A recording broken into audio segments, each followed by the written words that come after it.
The silence was thick as I packed my things. 3.5 years. That's how long I'd been married to Amelia. And now, this. I found out about her affair in February of 2018. My job, a director of technical sales, had me traveling sometimes, but I also worked from home a lot. Amelia had a high-powered job, too, and lately she'd been working longer and longer hours. We were still good, I thought. A fairly excellent marriage, I'd have called it. But I was wrong. It all started 5 years ago, at a barbecue a mutual friend threw. That's where I met Amelia. We talked, and it was like a switch flipped. Honestly, I felt like I'd won the lottery. She was beautiful, smart, and she actually seemed to like my... Well, let's just say I wasn't exactly polished. But she liked it. A few weeks of dating, and we were head over heels. Clothes seemed to magically disappear whenever we were alone. 18 months later, we were married, living in a big apartment, saving for a house. Things started to shift after the first 3 years. I still loved her, but little arguments started popping up. I'd mention her late hours, the increasingly frequent work outings, and she'd get angry. She was climbing the corporate ladder, she'd say. It was part of paying her dues. And besides, she'd point out, I was away for work too, so I had no right to complain. But I'm only gone for 3 or 4 days, maybe every 5 weeks, I'd argue. I can cut back, Amelia. These arguments never went anywhere. They just spun around and around. Looking back, it's clear I was completely clueless. She was having an affair. Aside from our sex life dwindling and her constant late nights, I wouldn't have suspected a thing. I just thought she was tired from work. But being rejected so often, when I tried to be intimate, it hurt. My ego took a beating. She had a work cell phone. Maybe she was using that. I never saw the secret texting I'd read about in other stories. She used our spare bedroom as a home office, spent a lot of time in there. It was about a month before everything blew up that I first suspected something. She'd stopped at the grocery store on her way home. I went out to help her with the bags. As I was grabbing some things from the back seat, I saw something pink glinting under the front passenger seat. It was a bra. Amelia's bra. I knew it was hers. She always bought them from a particular store. Now, looking back, that bra was a flashing neon sign. When Amelia's feeling frisky, she always takes her bra off first, from under her clothes. I don't know why, but seeing it there, under the seat, made my stomach drop. Why was it there? I didn't say anything. My heart must have been pounding so hard I nearly passed out. Because when I brought the bags into the kitchen, Amelia asked, "Are you okay, Paul? You look like you've seen a ghost." "I'm fine," I mumbled, ignoring her question. It took everything I had to hide my emotions. I didn't want to seem upset or suspicious. That night, and the next day, I started thinking. Were there other clues I'd missed? Besides the bra, I had nothing concrete.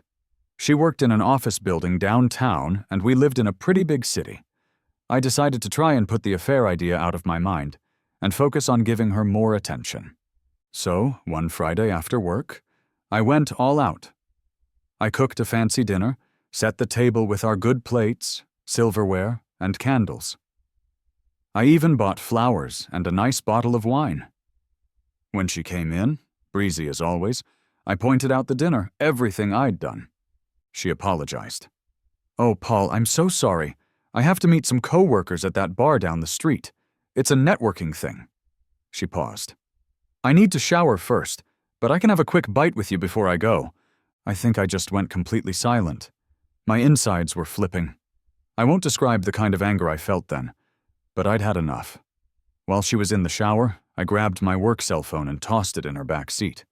I'd been thinking of this as a way to track her, using my own phone. Then, I went into the kitchen and threw the food and flowers in the trash. After her shower, she got ready. She looked beautiful, as always. "All right," she said, coming into the kitchen. "Let's eat." "Never mind," I said, my voice flat. "Go out with your friends." She gave me a strange look. "Are you mad?" "I'm sad," I said, my voice shaking a little. I'm sad that you never want to do anything with me.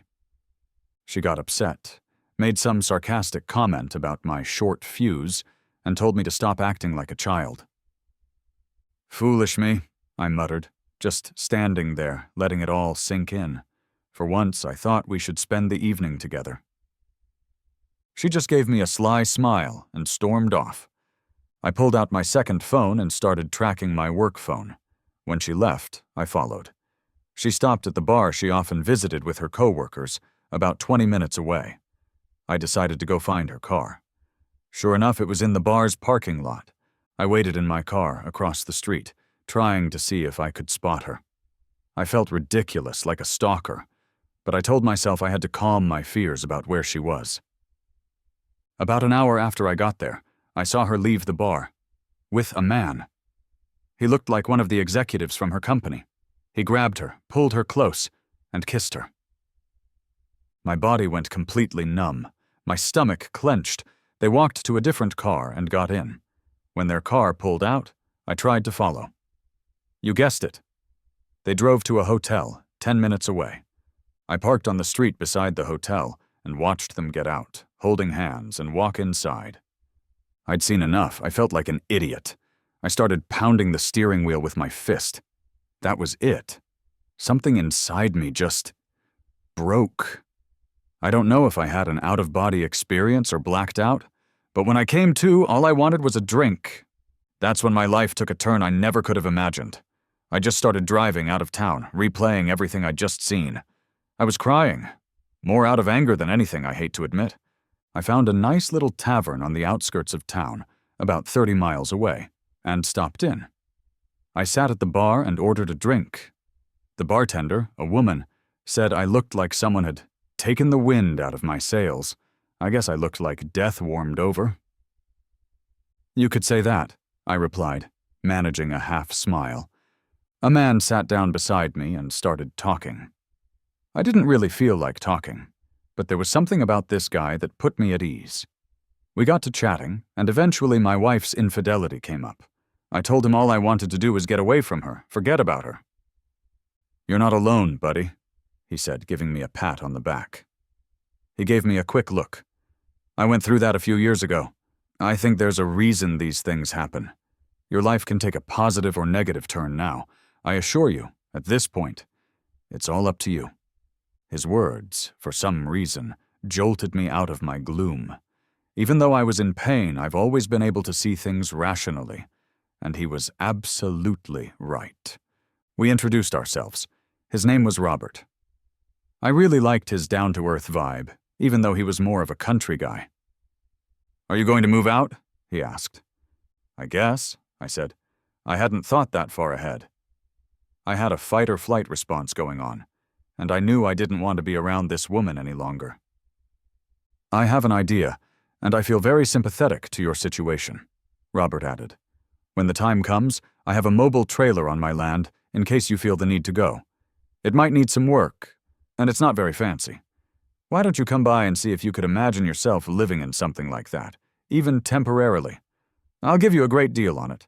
You could even park it on a nice piece of property I own. I'd appreciate it if you could keep an eye on it for me. It might be good to get away from your predicament. Just a thought. I took a moment to process his idea. Hell, honey, the bartender chimed in, having overheard our conversation. If I could have escaped my crazy ex-husband years ago, I would have jumped at the chance to go live in his trailer or anything, just to get my head on straight. Maybe this was exactly what I needed, but it felt like I'd wandered into the twilight zone.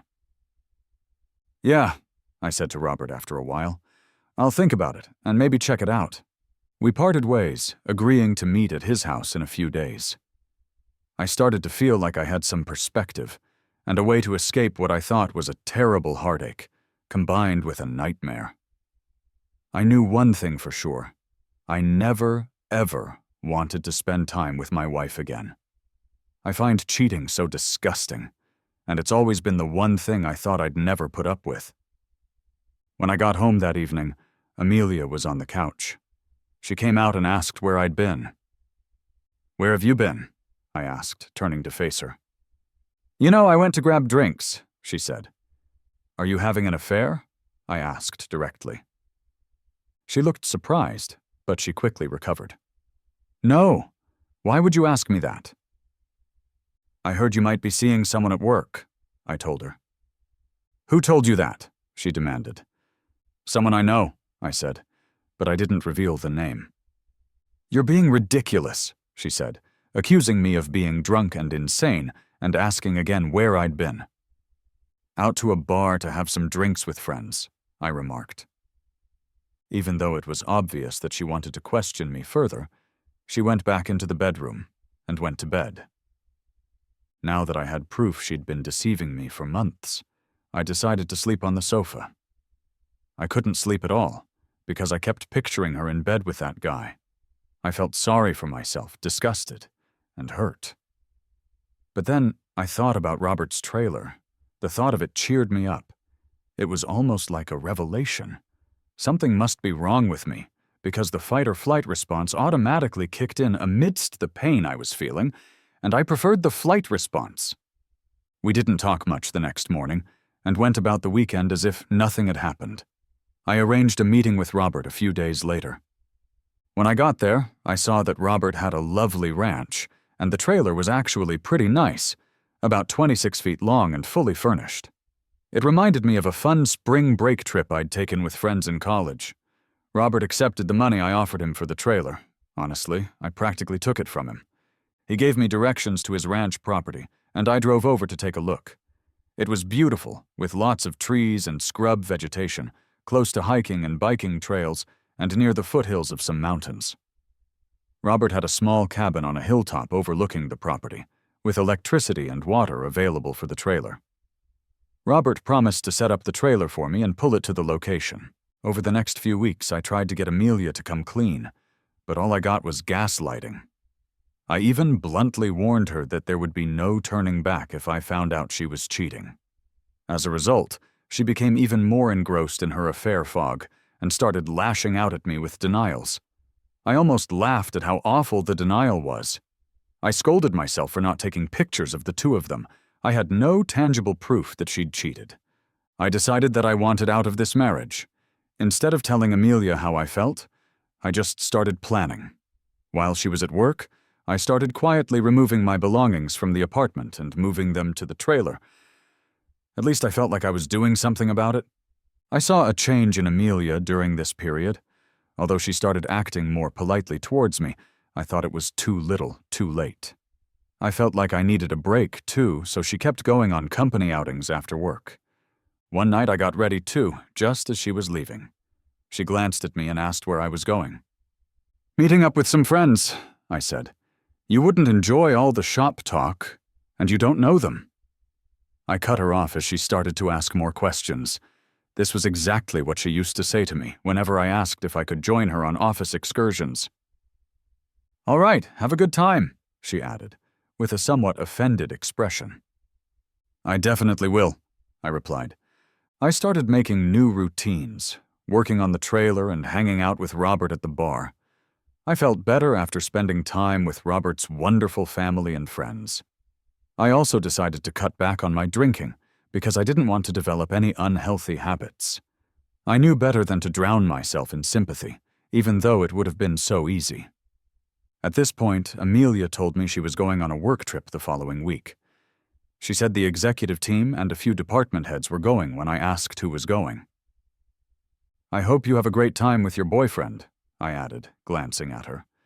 I immediately regretted saying that, because it sparked a furious argument, although, as Robert had told me, it didn't really matter.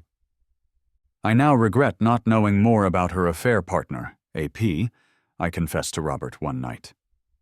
"It doesn't matter who the other guy is," Robert replied. "The fact that she chose to leave you is all that matters.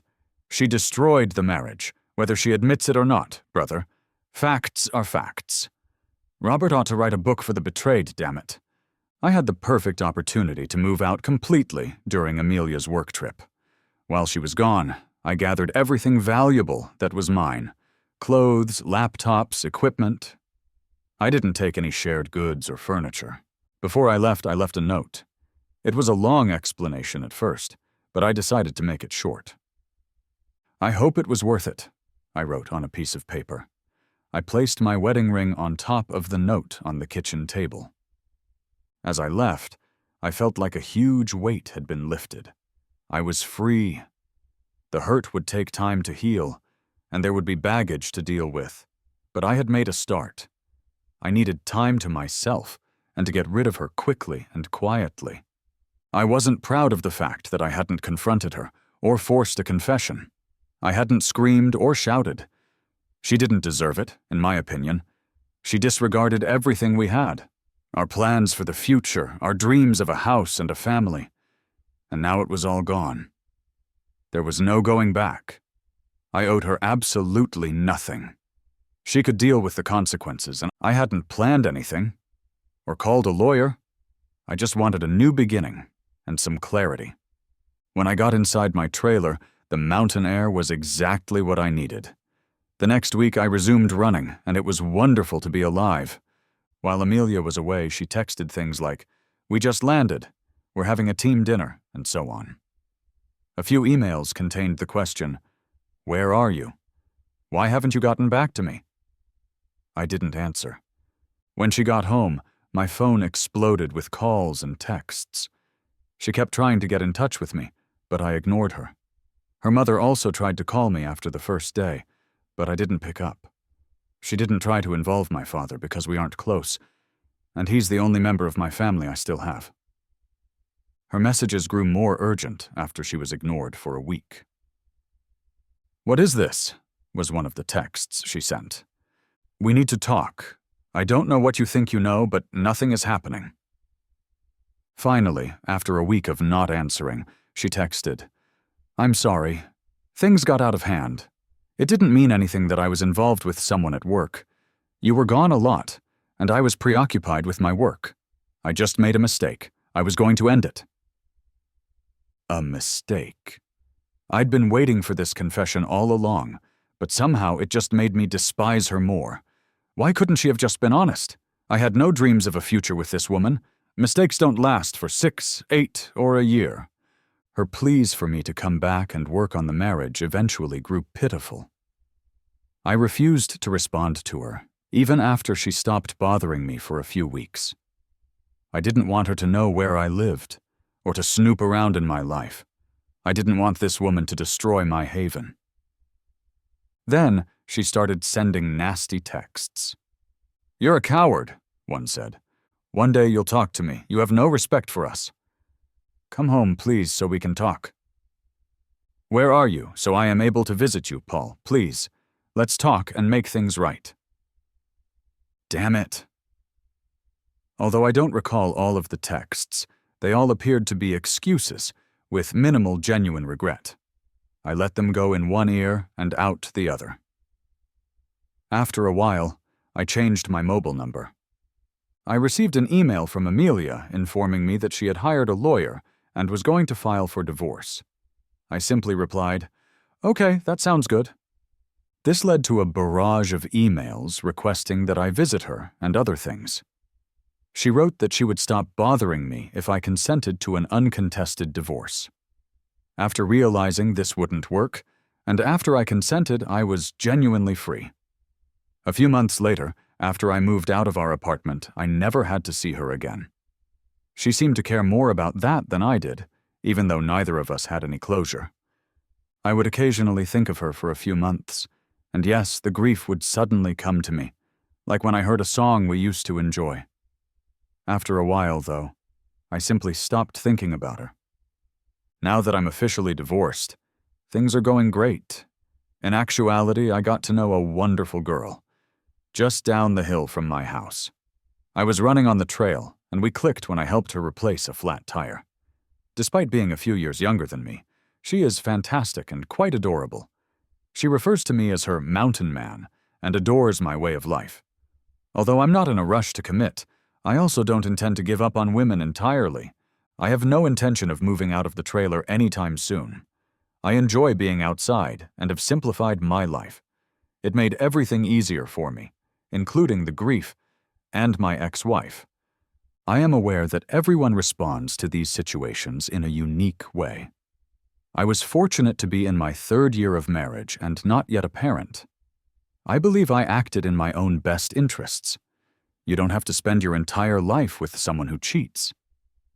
If you experience something similar, try not to think about it too much. Continue living your life. As you improve yourself, it will get better. I hope everyone has the finest possible life. I've revised this roughly 5 times to make it readable, and I just wanted to give you an update on my ex-wife's condition. I was worried that my ex-wife was attempting to find me, as I indicated in my earlier post. I left our previous residence, which was around 2 hours away.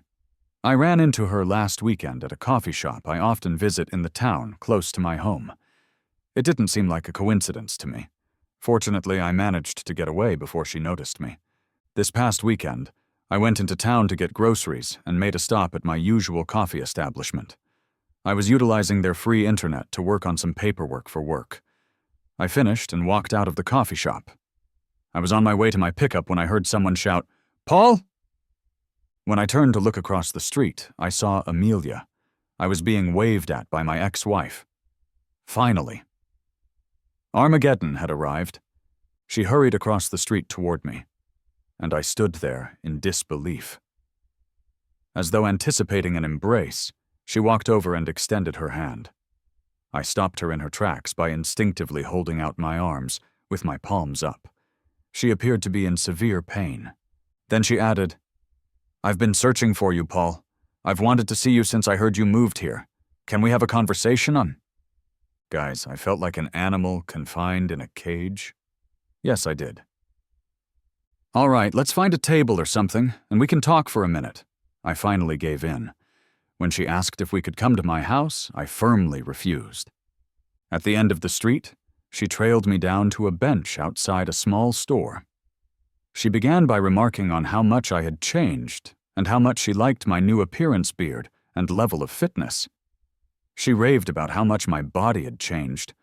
Wearing a tank top, small white shorts, and her hair in a ponytail, just like I used to enjoy, she was really putting on the charm. I had my radar set high. She was clearly attempting to activate the sex appeal. I needed to control myself so I could see where this was headed. She began by saying she was sorry about the affair. She claimed that after I left, karma had severely impacted her. When her employer learned of the affair, the situation became so tense that she eventually resigned. Her affair partner, AP, who at the time was engaged, received criticism and was transferred to a different department within the organization. She replied by telling his fiancée the truth, after he blamed her for everything, which caused them to split up. This is when she bowed her head and began to weep. I didn't say anything. I just sat there and looked around. She stood up straight and looked at me for a while. "What do you want from me?" I asked. She assured me that she had no intention of having an affair. She stated that the company's politics and positioning drew her in, and that her AP used his charm and influence to corrupt her. She acknowledged that she felt she was taking advantage of him as much as he was taking advantage of her. After I accused her of cheating, she stated that she intended to come clean. She drank after work to ease the guilt she felt at the moment because she loathed herself. She claimed that she felt so stupid, so alone, and as like her heart had burst with loss immediately after I departed. She ended her relationship with her AP right away. She believed she had to find me to see if there was any chance of reconciliation, because I refused to speak with her or get in touch with her. She desired a fresh start. She hoped we could start afresh, even though she knew we were divorced. I simply gazed at her. I then gave it to her. "You have no right to come out here and undo all the harm you have done. Do you think I'll overlook everything you did to destroy our union? As I previously stated, we were done if you cheated. Forgiveness does not exist. This relationship will not be restarted. You murdered it. As soon as you left me, you ruined everything we had. How foolish do you believe me to be? One evening, I watched you enter a hotel with him. Were you aware of that? I became aware that people were beginning to notice that my voice had been getting louder. She grabbed my arm and started crying. After letting her sob on my shoulder for a while, I pushed her away. "I deserve all this," she replied, glancing up at me. "I am certain that I do. If nothing else, would you allow me to take you out to dinner?" "I'd rather not go. I would like to speak further. I want to make sure that we are transparent about everything. You need to spend more time with me than you have in the past. Paul, please. I love you so much, even though I know you might not want to hear it. Before you left me, I had no idea how much I loved you. You broke me as much as I broke you. I'm unable to forgive myself, and I don't want to do so till the day I pass away." She began to sob uncontrollably and hyperventilate. I lifted her up and gave her a hug. It seemed like my only option for soothing her. I knew then that I had shattered her heart as severely as she had shattered mine. Walking, we found a peaceful spot to carry on our conversation. "How did you find me?" I asked when she had calmed down. "Have you engaged a private investigator?" After giving it some thought, she responded, "No," with a small giggle. She clarified that she asked how things were going when she ran into Stacy a few weeks prior. Stacy didn't mention that she had noticed me. Kathy forced her to reveal all the information. I had warned Stacy not to tell her, so she was reluctant, but Kathy persisted. Stacy finally gave in, but all she knew was that I lived somewhere close by and was in town on her days off. She began to come here to check on me. I kind of laughed when she said that, thinking, damn, Stacy can't keep her trap shut. She blushed. We ultimately decided to have dinner at a charming little spot with a patio.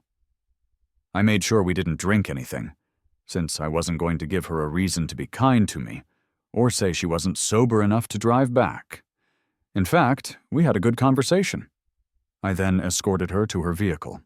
She insisted that she hadn't dated anyone else since I left, and vowed fervently that I was the only person she wanted.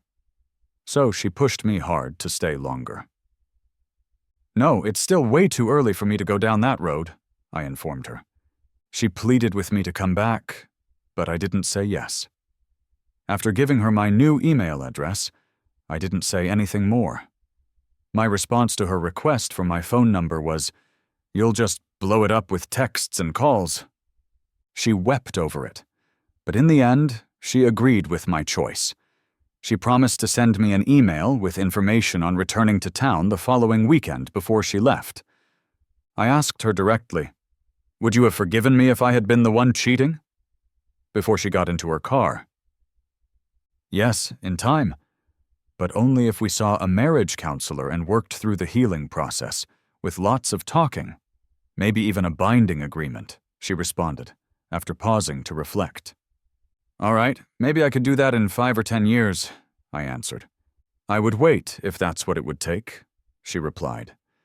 She then took both of my hands in hers, looked me in the eye, and said, "God damn it, Paul, I will always love you and will do anything to prove it." This statement truly caught me off guard. Her remarks continued to upset me even after she left. She had spoken those words so firmly. However, I was still unable to envision us reuniting. Even though I felt better about the incident, I was unable to perceive her as a friend at this time. Perhaps a friend, but even that was a mystery. I returned home, enjoyed a long run, had some beer, and thought about how far I had come. Could someone please assure me that she wouldn't destroy the tranquility I had created for myself? I had no idea. I had the luxury of time to sort through it and get perspective, but it was all still too vivid in my mind.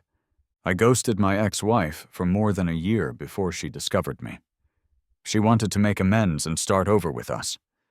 You will be deeply disappointed if you thought I would be the typical, easily forgiving fool and forgive her.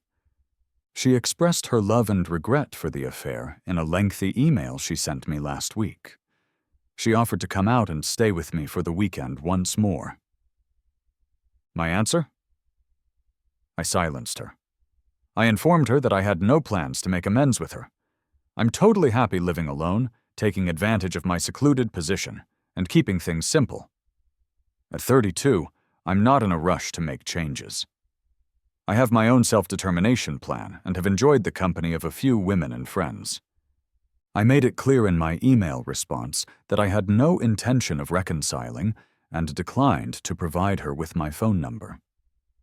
I no longer know or trust you because you made your bed. I hope the best for you, and perhaps we might become friends in the future, but not right now. She was annoyed by my evasiveness and responded in a telling way. She acknowledged that she had taken a job offer from a different state. Her true goal had been for me to accompany her, believing that my remote work would make the move simple. She wished we could start over somewhere new. She wanted to visit me in person to attempt to persuade me because she was running out of time before moving. Luckily for me, her time was up because I had a week of business travel scheduled. I'm grateful I will no longer have her in my life. She will soon recognize that her time with me is over, but I anticipate receiving a few more emails. She'll need to find someone else, and she might even cheat on them.